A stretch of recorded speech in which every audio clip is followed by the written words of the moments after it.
ప్రియమైన దేవుని బిడ్డలారా, నేటి వాక్య ధ్యానాంశము తమకు తామే. తమకు తామే.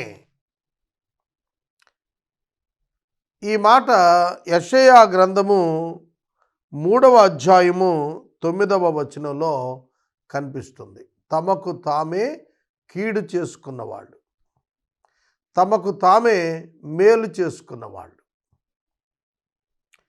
తమకు తామే అన్నప్పుడు వాళ్ళకు వాళ్ళే అని అర్థం. అంటే మనకు మేలు చేసుకోగలము, మనకు కీడు కూడా చేసుకోగలము. ఇతరులు కీడు తలపెడతారు, అది ఒక రకమైన కీడైతే, ఒకటి మనమే మనకు కీడు కొని తెచ్చుకుంటాము, ఇదొక రకం. ఆలోచించండి. మన గతం, మన భవిష్యత్తు రెండింటికి ముడి ఉంది, సంబంధం ఉంది. మన గతం, మన భవిష్యత్తు. మన గతం ఏది విత్తుతున్నామో మన భవిష్యత్తు దానిని కోస్తాం. ఎప్పుడూ కూడా విత్తడం గతం, కోయటం భవిష్యత్తు. నరుడు దేనిని విత్తుతున్నాడో, అంటే ఏం చేస్తున్నాడో దానినే కోస్తాడు, అంటే అదే ఫలితాన్ని అనుభవిస్తాడు. ఒకడు మామిడి విత్తనాన్ని విత్తితే మామిడి కాయలు వచ్చే చెట్టే వస్తుంది, మామిడి కాయలే పొందుతాడు. వేప చెట్టు విత్తితే వేపకాయలు వస్తాయి. కనుక మనం ఏది విత్తుతున్నామో అదే మనం కొయ్యాల్సి ఉంటుంది.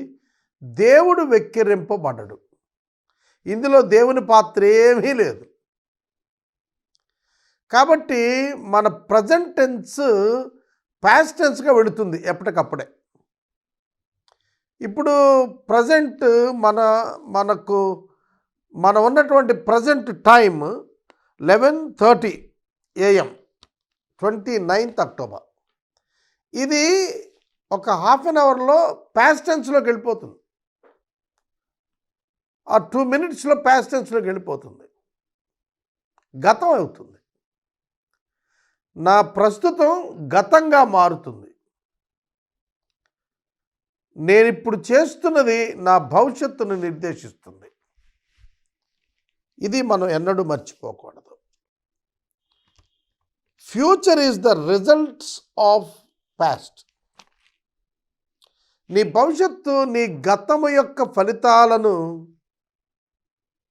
ఇవ్వటం ద్వారా నీకు ఇవ్వబడుతుంది. కాబట్టి నీ భవిష్యత్తు దేవుడు నీకు అప్పగించాడు. It is in your hands. నువ్వు డబ్బు దాచుకుంటూ వెళ్ళావనుకో, చిన్న చిన్న మొత్తాల్లో సేవింగ్స్ చేస్తూ వెళితే భవిష్యత్తులో వచ్చే అవసరాలకు అది అడ్డుపడి అవసరాల వల్ల కలిగే బాధ లేకుండా చేస్తుంది. సేవింగ్ లేదనుకో, ఎంప్టీ హ్యాండ్స్తో ఉండటం మొదలు పెడితే ప్రతి చిన్నదానికి కలవరం వస్తుంది. అలా ప్రతి విషయంలో కూడా ఆరోగ్యం నువ్వు ఇప్పుడు జాగ్రత్తగా కాపాడుకుంటే నీ భవిష్యత్తు ఆరోగ్యం బాగుంటుంది. కనుక దేవుడు నీ చేతికి నిన్ను అప్పగించాడు. It's in our hands. దేవుడు మనుషులందరినీ పుట్టించాడు. వీళ్ళలో కొందరు ధనవంతులయ్యారు, కొందరు కటిక దరిద్రులయ్యారు. కారణం ఏంటంటే their own actions, their own behavior, their own judgments, their own understanding. అర్థమవుతుందా? కాబట్టి గుర్తుపెట్టుకోండి, దేవుడు జ్ఞానమును ఇచ్చాడు. జ్ఞానము చొప్పున ప్రవర్తించడం నేర్చుకోవాలి. జ్ఞానము విడిచి ప్రవర్తించామో కీడు చేసుకుంటాం. మనమే కీడు చేసుకుంటాం. కనుక తమకు తామే కీడు చేసుకున్న వాళ్ళని ఒక 7గురిని చూపిస్తాను. తమకు తామే మేలు చేసుకున్న వాళ్ళను కూడా ఒక 7గురిని చూపిస్తాను. తమకు తామే మేలు చేసుకున్న వాళ్ళు ఉన్నారు, తమకు తామే కీడు చేసుకున్న వాళ్ళు ఉన్నారు. మొదట తమకు తామే కీడు చేసుకున్న జాబితాను చూద్దాము. ఏశావు ఒక పూట కూటి కొరకు తన శాశ్వత జ్యేష్ఠత్వాన్ని యాకోబుకు అమ్మేసుకున్నాడు. దాని రిజల్ట్ ఏంటో తెలుసా మీకు? Denying God given gift. దేవుడిచ్చిన ఆ జ్యేష్ఠత్వపు హక్కును అమ్ముకోవటం వల్ల ఏమి పొందాడు ఏశావు? దీవెన పొందకపోగా అతడు పొందినది ఏమిటో తెలుసా? ఆదికాండము గ్రంథము 27వ అధ్యాయములో ఏడుస్తూ అంటాడు, ఒక్క దీవెన అయినా మిగిల్చి ఉంచలేదా తండ్రి అని ఏడుస్తున్నాడు. అంటే ఒక్క దీవెన పొందలా, పైగా ఏం పొందాడు? భూసారము ఉండదట, ఆకాశపు మంచు నీపై పడదట, నువ్వు కత్తితో బ్రతుకుతావు, నువ్వు దాసుడు అయిపోతావు. అర్థమైందా? ఓబద్యా గ్రంథం అంతా కూడాను ఏశావు సంతతిని గురించి చెప్పాడు. దాసుడైపోయాడు. ఏలికగా ఉండాల్సిన ఏశావు ఒక పూట కూటి కొరకు కక్కుర్తిపడి జ్యేష్ఠత్వాన్ని నమ్ముకున్నాడు, దాసుడైపోయాడు. కత్తితో బ్రతకాల్సి వచ్చింది, శ్రమపడి బ్రతకాల్సి వచ్చింది, జ్యేష్ఠత్వం పోగొట్టుకుని నష్టపోయాడు. యేసుక్రీస్తు వంశావళి అతని నుంచి రావాల్సింది జ్యేష్ఠత్వం ఉంటే, కానీ యాకోబుని దేవుడు కోరుకున్నాడు. ఎందుకంటే ఏశావు భ్రష్టుడు గనక తనంతట తాను పోగొట్టుకున్నాడు దాన్ని. రెండవ వాడు అబ్షాలోము. అబ్షాలోము దావీదు కుమారులలో బహు అందగాడు, సుందరుడు, దావీదుకు చాలా ప్రియమైన వాడు. దేవుడు సొలొమోనును కోరుకున్నాడు దావీదు తరువాత. అబ్షాలోము తనంతట తాను దావీదును పదవీచ్యుతుని చేసి రాజు కావాలనుకున్నాడు. అతని యొక్క అధికార దాహం సొంత తండ్రిని పదవీచ్యుతుని చేసి రాజ్య బహిష్కరణ చేసేటట్టుగా అయిపోయింది పరిస్థితి. తండ్రి ఉపపత్నులను బహిరంగంగా కూడి పాపం చేశాడు, వెర్రి పనులు చేశాడు. దాని ఫలితం ఏంటి? యోవాబు చేతిలో చచ్చిపోయాడు. గ్రహించండి, స్వయంకృత అపరాధం. రాజకుమారుడిగా తన గౌరవం ఎక్కడికి పోదు. సొలొమోను రాజు అయినా అబ్షాలోము యొక్క విలువ సొలొమోను ఖచ్చితంగా కొనసాగించేవాడే. కానీ అబ్షాలోము తాను రాజు అయిపోవాలనుకున్నాడు దైవ చిత్తానికి వ్యతిరేకంగా. తనకు తానే తన చావును కొని తెచ్చుకున్నాడు. ఇక మూడవ వ్యక్తి యోవాబు సహోదరుడు ఆషాహేలు. యోవాబు సహోదరుడు ఆషాహేలు పరుగు తీయటంలో ఘనాపాటి, జింక వేగంతో పరిగెత్తగలుగుతాడు. అతడు అబ్నేరును అంటే సౌలు యొక్క సైన్యాధిపతిని తరుగుతున్నాడు. అలా తరుగుతున్నప్పుడు అబ్నేరు చెప్పాడు, అరే బాబు నన్ను తరవబాకరా. వినలా. నీ అన్న యోవాబుకి నేను ఏమని జవాబు చెప్పుకోనరా? నిన్నేమైనా చేస్తే యోవాబుకి నేను జవాబు చెప్పలేను కదా. వినలా, తరుగుతూనే వెళ్ళాడు. ఇక అబ్నేరు ఒక పోటు పొడిస్తే చచ్చిపోయాడు. చూడండి, ఆషాహేలు మాట వినే మనస్తత్వంలో లేడు. తనకంటే బలమైన వాడిని ఎవడైనా తరుగుతాడా? అవివేక్ కదా. తనకు తాను చేసిన పని వల్ల తాను చనిపోయాడు. గమనించండి. తర్వాత వాడు సౌలు రాజు. సౌలు రాజు గురించి తెలియని క్రైస్తవుడు ఉండడు. ఎందుకంటే ఇజ్రాయేలు ప్రథమ రాజు అతడు. కంబైన్డ్ కింగ్డంలో మొదటి రాజు. ఇతడు అమాలేకీయులను చంపమని దేవుడు చెబితే చంపకుండా వారి యొక్క బలమైనటువంటి జంతువులను తెచ్చుకున్నాడు. రాజును విడిచిపెట్టాడు చంపకుండా. సమూయేలు గద్దించి రాజైన అగగును ముక్కలుగా నరికి, నిన్ను దేవుడు తృణీకరించాడయ్యా రాజుగా అని చెప్పాడు. 40 సంవత్సరాలు పరిపాలించాడు సౌలు ఇజ్రాయేలును. కానీ దేవుని మాట మీరినందున ఏ అమాలేకీయులు నాశనం చేయమని దేవుడు చెప్పాడో ఆ అమాలేకీయుని ఖడ్గానికే బలైపోయాడు సౌలు. చనిపోయాడు. అమాలేకీయుని ఖడ్గానికే బలైపోయాడు. అమాలేకీయుడే సౌలును చంపేశాడు. స్వయంకృత అపరాధం తనకు తానే చేసుకున్నాడు. అది తనకు తానే అవిధేయుడయ్యాడు. తనకు తానే సోదగాండ్రను ఆశ్రయించి దేవునికి ఆగ్రహం రప్పించాడు. తర్వాత మనకు యోనా కనిపిస్తాడు. దేవుడు యోనాని నినివే పట్టణానికి వెళ్ళి దాని దుర్గతిని గురించి ప్రకటించు అని అంటే, యోనా నినివేకి వెళ్లకుండా తర్షీషుకు వెళ్ళే ఓడ ఎక్కాడు. అప్పుడు సముద్రంలో గొప్ప తుఫాను రేగింది. ఎవరు కారణం? తనకు తానే. హిస్ పర్సనల్ డిజొబీడియన్స్,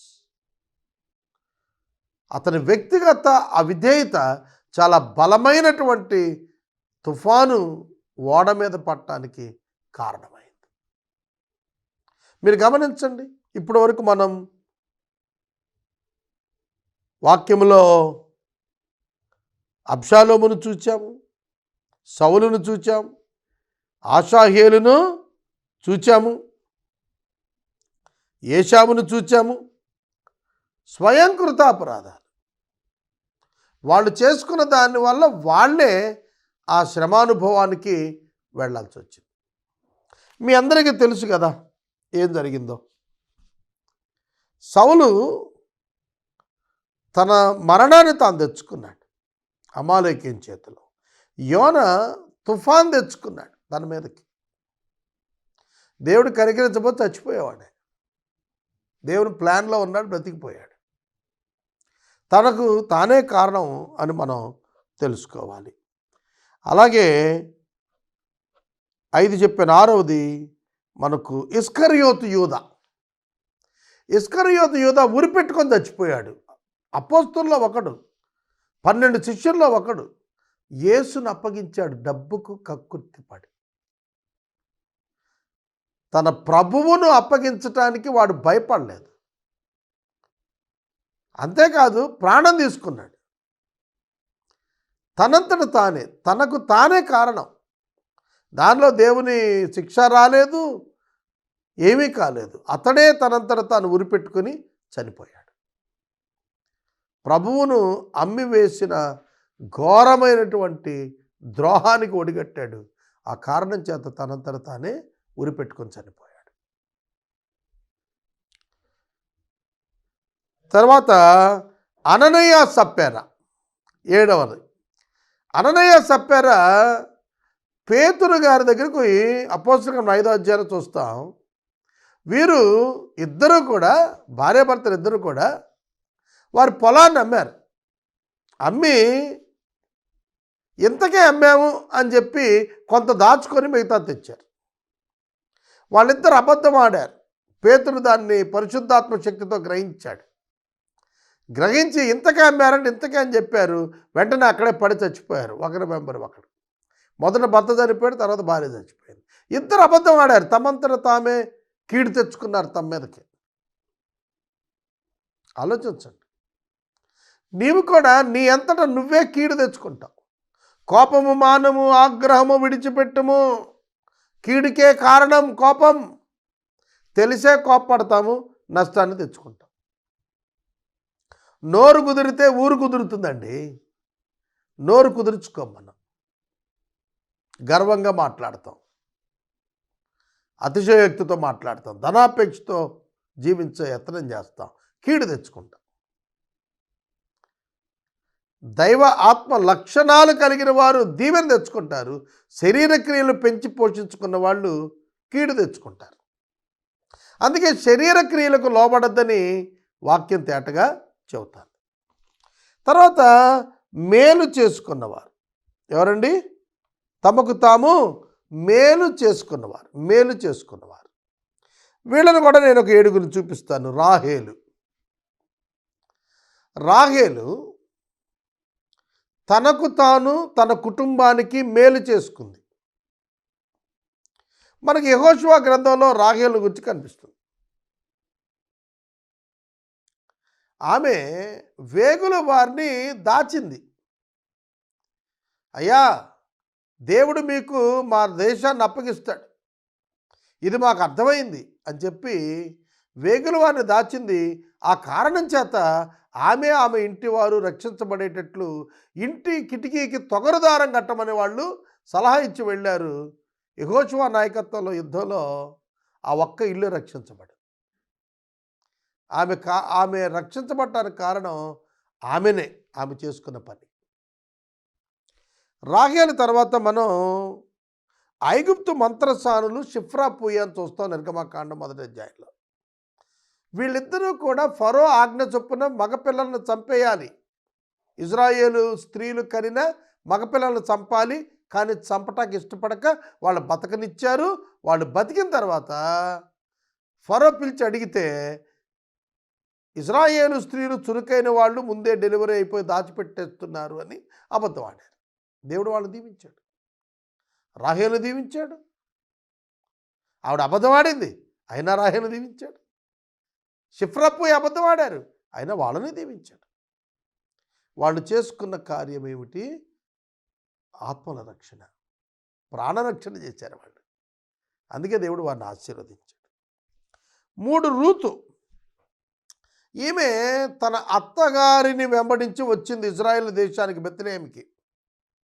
మోయాబు దేశస్థురాలు, భర్తను కోల్పోయింది, ఆస్తిని కోల్పోయింది, సమస్తం కోల్పోయింది. కానీ నీ దేవుడే నా దేవుడని అత్తగారితో ప్రకటించి నువ్వు చనిపోయిన చోట నేను చచ్చిపోతానని చెప్పి బయలుదేరి వచ్చింది.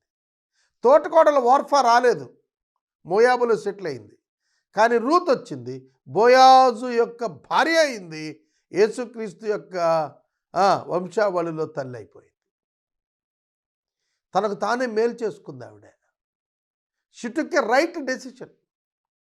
విధవరాలైన అత్త పోషణ తన మీదకు తీసుకుంది, తన ప్రవర్తన కాపాడుకుంది, నీతిమంతురాలుగా బ్రతికింది, అపవిత్రత అంటకోకుండా చూసుకుంది.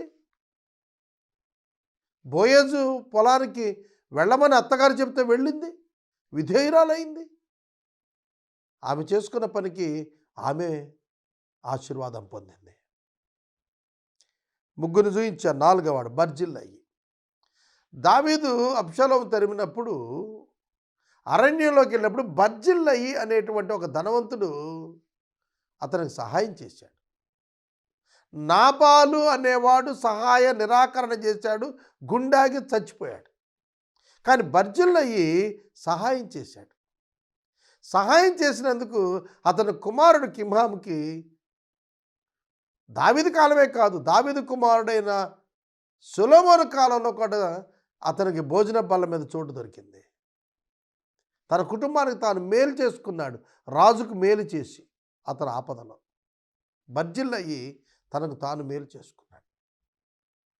తర్వాత యోనాతాను సౌలు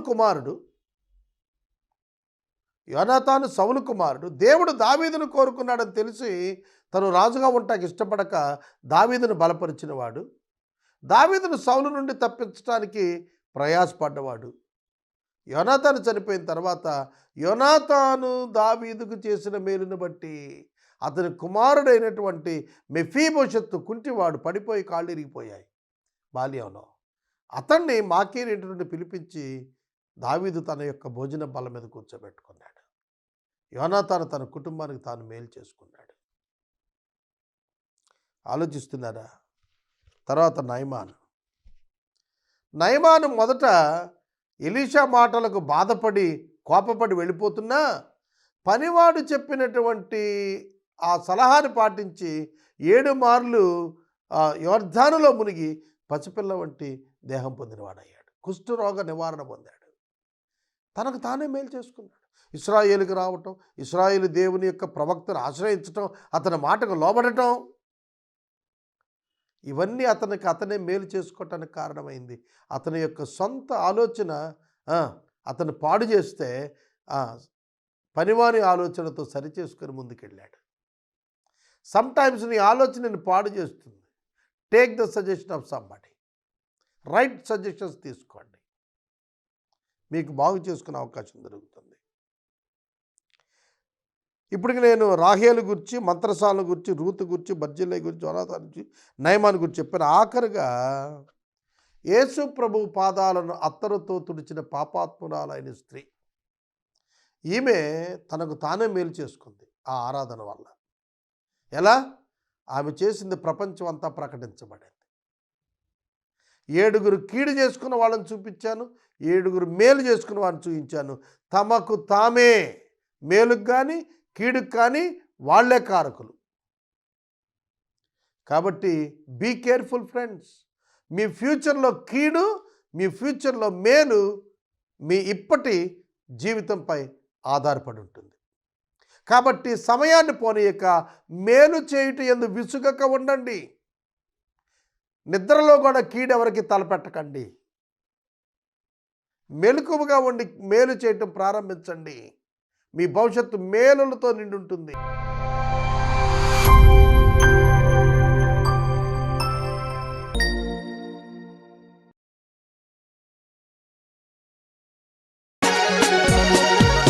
యేసునామమే మధురం, మదిలో తలచిన ధన్యం.